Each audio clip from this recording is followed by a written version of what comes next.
You are listening to Salty Believer Unscripted, a conversation on Christian ministry and the Christian life. This is Salty Believer Unscripted. I'm Josiah Walker. I'm Bryan Catherman. And today we have a special guest with us, Brett Ricley from Iowa. Welcome back, Brett. Welcome, Brett. Hey, guys. We're recording this over Zoom, so hopefully everything works well and people can hear us. And praise God for technology. They can't see his Salt Lake sweatshirt, even though he is in freezing cold Iowa, ice storm Iowa. Yeah, it's great. Another snowpocalypse in the great city of Des Moines. Awesome. Well, I'm glad we're doing this in-house and in the comfort of some warm indoors rather than on location on the street. We Yikes. on location on the street just so we can enjoy the fun of that. Cars going by. Absolutely. The reason we're here and meeting with Brett today is because we're getting ready, Bryan and I, to go to a preaching workshop with the Simeon Trust. Woo, Charles Simeon Trust. In just a couple of weeks. And Brett has gone to these workshops before. Have you gone once or twice? Or Yeah, twice over the last 2 years. Where do you go to them, or which ones have you gone to? Yeah, so I live in Des Moines, Iowa, and they have a workshop every year here in Des Moines. And so that's convenient. Yeah, thankfully for me, I live on like the northwest part of Des Moines in a smaller city. Yeah, it's only 20 minutes for me to drive to the church that hosts it every year. It's at the same church, a great E-Free church here in town, solid church. And been able to go 2 years in a row. Has it been at that church for longer than that, and you just plugged in, or did they just start 2 years ago? No, they've been doing it. So they've been doing Simeon Trust workshops in Des Moines, and I don't know this perfectly, but they've been in Des Moines, I think, for probably a decade. Oh, okay. Maybe even more. This church that I've been going to, it's called Westchester E-Free. I think they've been hosting it for at least the last 6 to 8 years. There's a pretty big following in Des Moines for Simeon Trust. And so it's been pretty cool to see it grow over the last few years, especially. We got a ton of questions for you about the workshops, but on that note, you've gone to 2, you said? Yep. Did you see the second time? Did you see a lot of the people that were there the first time? Yeah. Like a lot of repeat type. Are you planning on going to a third? Like, are you going to go back and do another one? I think so. I mean, every year, and we'll get into this probably more too, but every year they pick a different genre of literature to be the main course of study for the workshop. So the first year that I went, they were doing Old Testament narrative. So we studied Judges. And then last year they were doing Gospels and we did John. And I don't know what next year's workshop will be. There was rumors that it would be an epistle. So, a lot of those to choose from. We're going to an epistle. Yeah. 2 Timothy. Nice. Right? This is helpful. Nice. This is exactly why we have you on the podcast, because I want to know what to expect, what to prepare for. It's nice to know that you can go multiple times and it's different and you're going through different topics and different things. It's not just, well, I went once, so I'm good. Yeah. So we're getting ready to go, and there's some prep work you have to do kind of on the beforehand before you go out there, right? Let's be honest. Yes. Did you do the pre-work? You were prepped, right? I did. Oh, I did. The first year that I went. I just interrupted you, but were there people who didn't? Oh yeah. Oh, bummer. Anyway, like any good class, you've got you've got the straight A students who were sitting in the front row and they did their homework and they're like, I did everything, like what a teacher's pet, and then you've got the people who are like, oh, I didn't know what to do, so I did nothing. And then you've got the people in between who are like, I think I figured it out, but I'm not really confident in it, and then you've got the very small minority of people who've been doing it for a long time who are like, yeah, I did it pretty easy, so it really depends on, there's a lot to talk about here, but if you're not familiar with expository preaching and the exegetical work that entails, you're going to be really probably overwhelmed with the homework. For you guys preach that way, teach that way.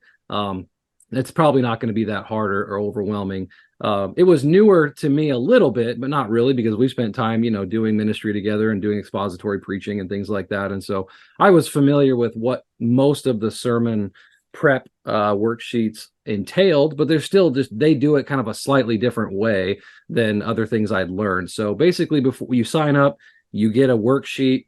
It's called their sermon preparation worksheet. It's just 2 pages, front and back. It's pretty short, but obviously they have a pathway or kind of a process that they want you to practice.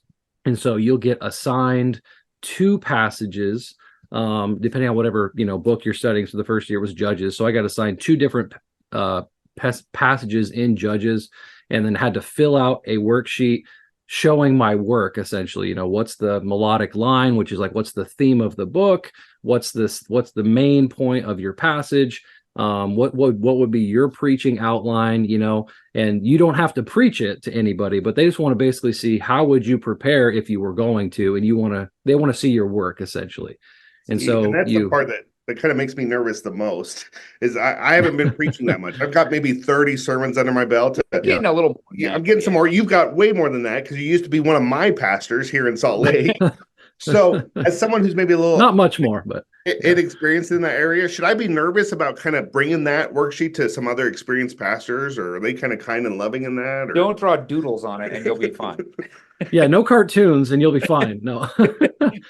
No, I was definitely nervous. I mean, I haven't preached near even comparably to Bryan, or other pastors. I don't preach full time. I'm an associate pastor, so I don't preach every week. I preach probably 10 times a year, maybe 20 now. I'm not sure, but I was a little bit nervous as well. Not because I'm like, I have no idea how to study the text. It's more of I'm nervous as terms of, am I doing what they're asking for? And is my work kind of, hitting on what they're looking for, and just the kind of an insecurity of like, am I doing this the right way compared to what they're wanting? But, have you done any online courses? I have access to them. I have started the first principles and haven't finished it. The first principles is, I think I'm doing the commercial. There's probably like some people who stand up and do commercials when you're there. They've asked me to do one of those, like, hey, promote these things. Oh yeah.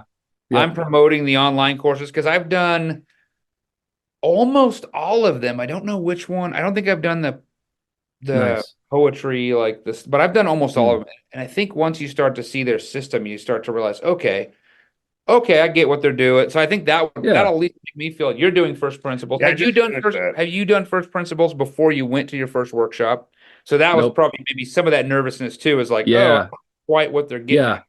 Yeah, and obviously, there's a lot of different ways that people approach hermeneutics and exegesis and different things like that. And so I had learned bits and pieces of that through seminary and other things, and stuff that we would work on together, even in ministry. But they have a specific roadmap called the pathway, right? And they walk you through that. And so, working on the worksheets was, fun. It was like, wow. And honestly, for me, Judges was like, I hadn't dug into that book a whole lot either. So that was kind of a newer book to me to study.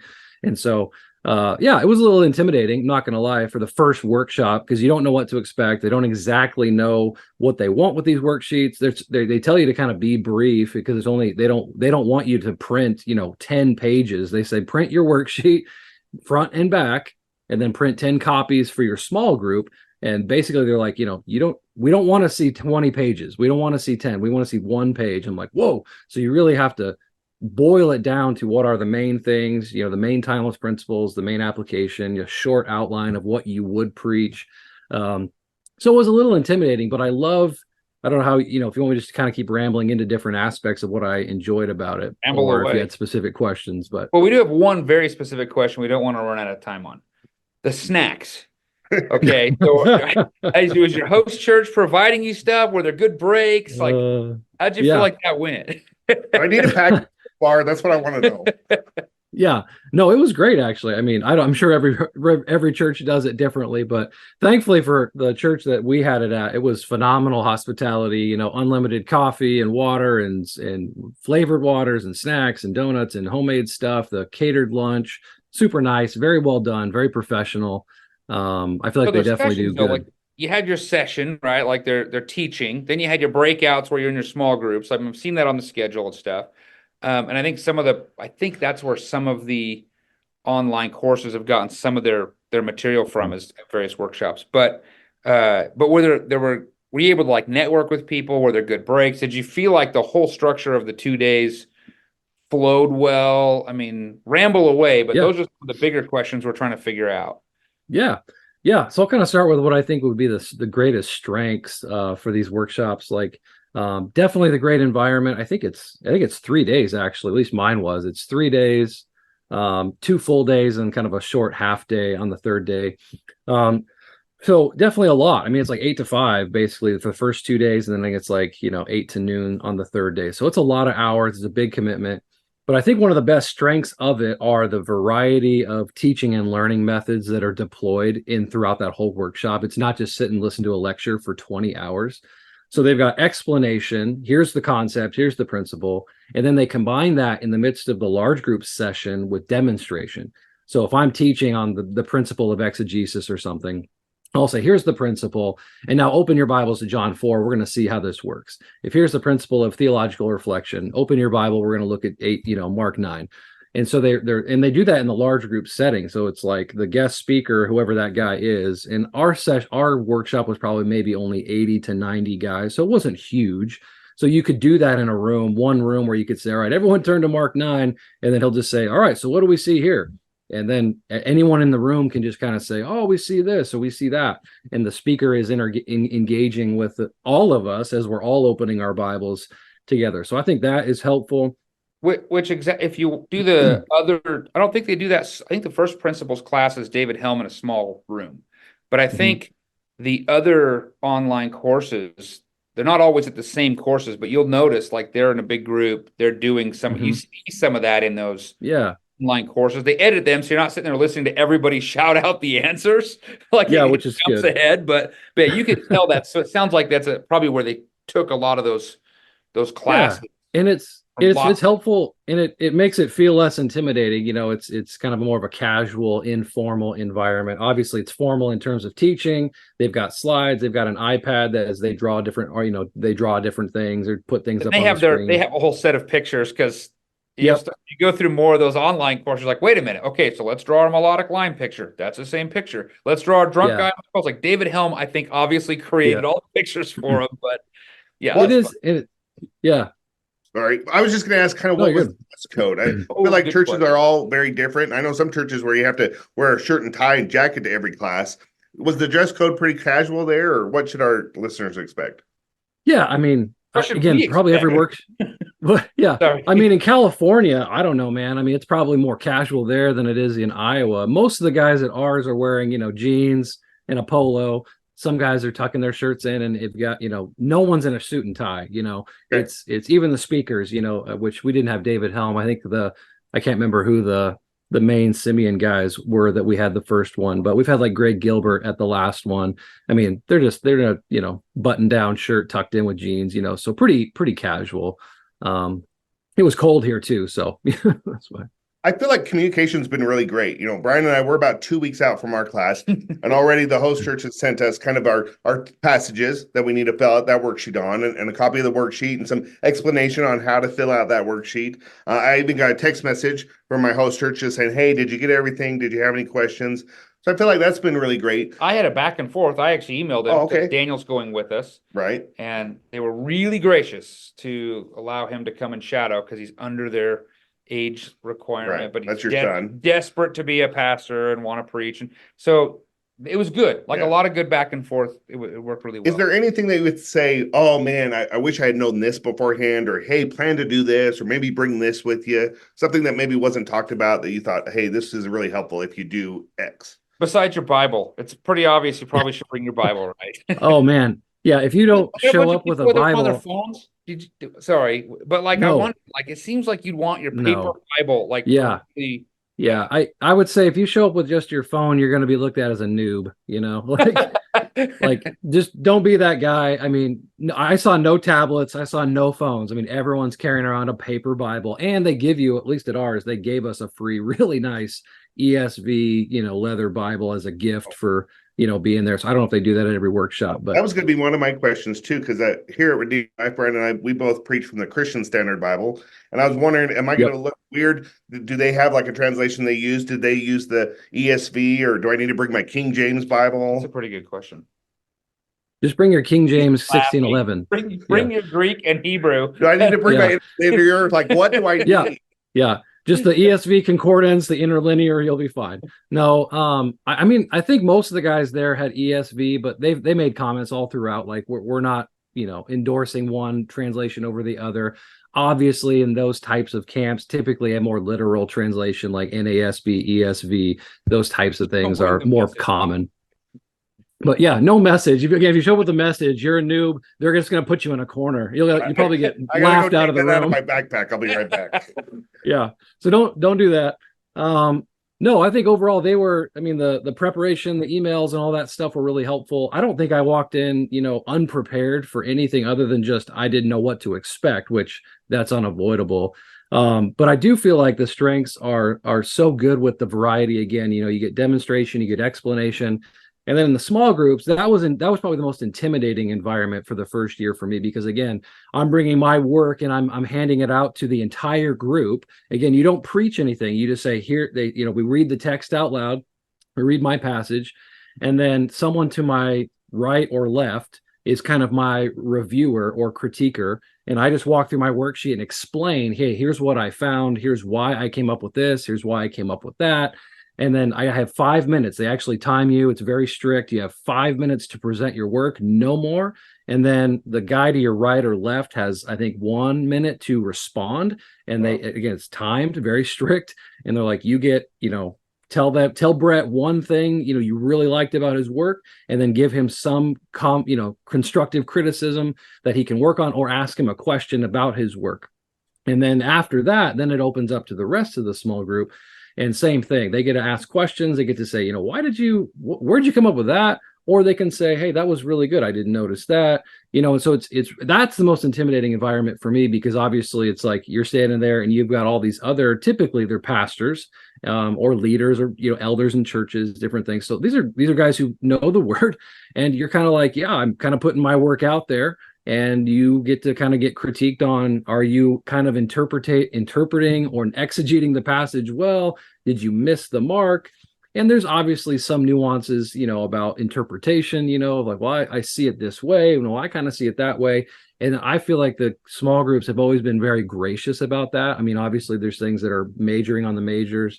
There's some, interpretive things that are like, well, that's going to be a difference we disagree on, but that's okay. But that was probably the most intimidating environment, but still very helpful, because in a room like that, you've got such wisdom from a lot of other guys. And one of the other strengths of, I think, Simeon Trust is all of the small group leaders are highly experienced and trained small group leaders who've been doing this for probably 5, 6, 7, 8 years. So they know the Simeon way, if you will, but they also are pretty knowledgeable Bible students that are going to be pretty knowledgeable as well. And last thing I'll say, then I'll be quiet for a minute, is the small group leaders have to go through a training even before they start the workshop. And so it's pretty cool. The small group leaders show up a day or two before. They go through all the passages together, all the leaders, and they make sure they kind of have a general sense of what the text says, the main things, melodic line. That way, when you get into small groups, they're not going, oh, that's a great question, we have no idea, So it's very, very well prepared, I feel like, from beginning to end. So we're not sponsored or anything by Simeon Trust. We love these guys, but I think that we'd be open to some critique, at least from our perspective. If you could change one thing, if there was something you went, man, I don't know about this, or this is something I didn't like so much, or this is something I would think would be better if, is there anything like that you would change? What do you think you'd change? Oh, that's a good question. I mean, we're going to have Dr. Kenny on, and we can tell him directly, but no pressure. Yeah. No, I can't think of anything major at the moment. I mean, I think depending, and this is so circumstantial, but I mean, sometimes some of the small groups that I've been in, I did feel like some of the small group leaders were not as prepared as some of the others. And I think that might just become maybe just more from experience, personal experience of being in the Word and doing exegetical work maybe a certain way. But that's kind of a light critique. Overall, I really don't have much to critique. I feel like it's a pretty helpful thing. The variety of the content and learning stuff, I think, is so helpful. But there was one year that I had so every small group leader also has kind of like a co-leader, and sometimes those co-leaders, I just feel like weren't as prepared and helpful, or even in the comments and the critiques and stuff, it's kind of like, I don't think that's even really what we're talking about. So, some of those guys are learning, and that's why they're a co-leader. They're kind of like a small group leader in training. So you kind of have to give them grace on that. What happens afterwards? Like, is there encouragement to be in a cohort? I mean, you guys are all those people right from the Des Moines area. People fly in. I mean, we're driving 12 hours to go to one, but was there, I mean, what was kind of the after? Just nothing, and then you hear about it again the next year, or what happened after you were done? Yeah, that's a good question. And maybe that would be an area maybe that could be improved. There is no follow-up necessarily for anything. It's just, here's the workshop, see you next year. Now, most of us are in Des Moines for the Des Moines one, but they're all over the state. They travel to Des Moines from all over the state. Again, if you're in Des Moines, we some of us pastors know each other from being in the same city. But yeah, there is no additional connection or sharpening throughout the year, which maybe could be a great feedback for critique, or a suggestion is, maybe there could be a local component throughout the year to kind of keep touching base or certain things like that. But yeah, most of the guys are familiar, but there's really nothing that's going on throughout the year. Would this be something that you would find? I know we're running out of time, Josiah, the timekeeper, he's keeping an eye on me. Would this be something that you would find would be valuable to travel somewhere else? Like, let's say you might come to the LA one. Is it LA, Southern LA, wherever we're going, Southern California? Like, hey, would it be, if you knew other guys around the country, would this be something that you think would be valuable to say, hey, let's all go to the same one in this location, so you're networking with those individuals? Or if we hosted one in Salt Lake, if they'd be so gracious to put one here, whatever. Is that something you would feel like it's worth doing? Or are we crazy that we're going to drive to LA to go do one of these? No, I don't think you're crazy at all. I mean, I would probably travel to go one. I mean, there's a lot of guys that do that already as well. They'll say, yeah, we see that, because not every workshop is doing the same book across the country, right? And so, like, we did John this past year, but other groups are doing Matthew or whatever. So if you've got a specific book or a certain group of people that you want to connect with and network with, I mean, I would probably do that. You'd want to go where it's not freezing cold, huh? Like, yeah. Southern Cal, let's go. Yeah, they have it in October or November every year in Des Moines, and it's not typically snowing, but it's usually pretty cold and kind of miserable. But I live here and it's only 20 minutes away, so I can't complain. The lodging costs are free. So there you go. Hey, we didn't do this at the beginning. We need to do, like, how do we connect with Brett? You want to cover all that? Yeah, I was just going to say, you said you're an associate pastor at a church in Des Moines. If somebody's in the Des Moines area, or they're traveling in for the Simeon Trust workshop and they're looking for a church to visit that week, how do they find your church? What's your church? Or how do they get a hold of you if they have questions for you? And how can we connect with you, Brett? Yeah. So I'm the associate pastor of discipleship at the Mission Church in Urbandale, Iowa. They can find our church website at themissiondsm.org. Or if they want to connect with me, I have a website that I need to update terribly at displaythegospel.com. So awesome. So displaythegospel.com or themissiondsm.org. That's how you can get a hold of Brett. If you're in the Des Moines area, give him a call. Let him know you're a Salty Believer listener. Maybe he'll take you out to lunch or something. If they've been listening for a long time, they'll remember all the episodes Brett was on. That's right. So, awesome. Well, thank you so much for your time today, Brett. I appreciate it. Until next time. Thanks for listening. Salty Believer Unscripted is a production of SaltyBeliever.com. Visit the website to find more resources like the podcast you've just listened to.